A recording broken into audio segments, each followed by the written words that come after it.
I want to tell the story of my first year of school. My first grade teacher was named Lulu Bennell, and she believed in phonetics, learning to sound things out. So she was big in listening to sounds.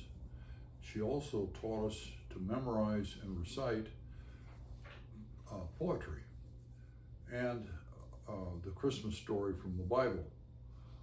And she taught us to recite these poems standing together in a small group,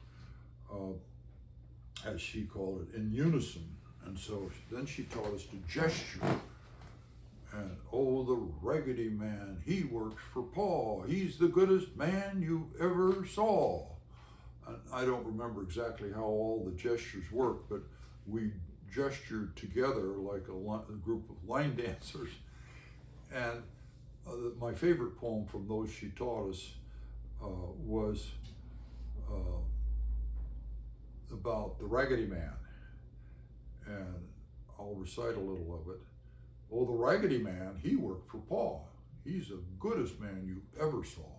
He came to our house every day and watered the horses and fed them hay. And me and Elizabeth Ann, we always laughed when he drove out the little wobbly calf. Wasn't that a good Raggedy Man? Raggedy, raggedy, raggedy man. One time I was in town and somebody asked me, what are you going to be when you grow up? A businessman? I always heard the word lawyer. A businessman like your pa? And I said, no, I just want to be a raggedy man. Raggedy, raggedy, raggedy man. Well, I didn't grow up with any big brothers or neighbor kids to wrestle with. And so when I got to school in the first grade, large for my age, some of the little bit older kids would pick on me when I went out on the school ground. And this would upset me, and I would cry, and I'd go in and complain to Mrs. Bennell, and she'd always comfort me, but she always said, oh, you got to go back out and learn how to make your way with those boys. And I eventually did, and it wasn't a problem anymore, but I kind of knew that she had my back. And so she, I'm segueing here, one day, her husband died, and my parents, who were very appreciative of her, went up to her house to comfort her. And then they came back down to our house and got me and brought me up there because they said, Mrs. Bennell says she wants you.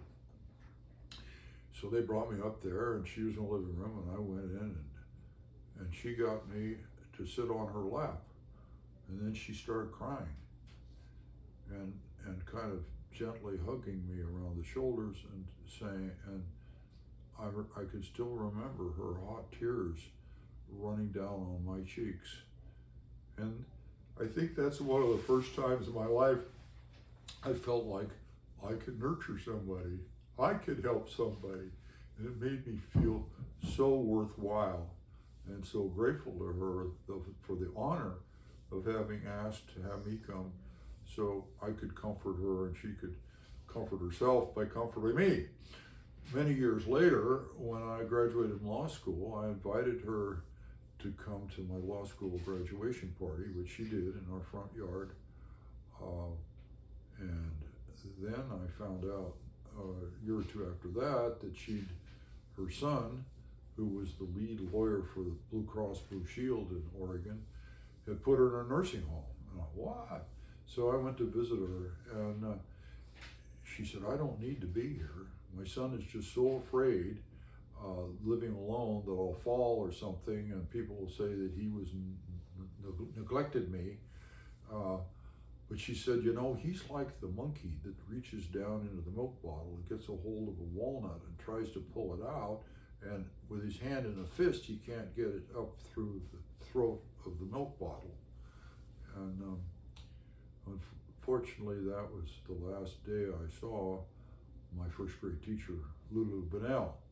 But my memories are so happy about her and all the things she taught me. She taught me to love poetry, which my mother had already done, but she helped me love it even more. So that's my happy little story about my first grade teacher.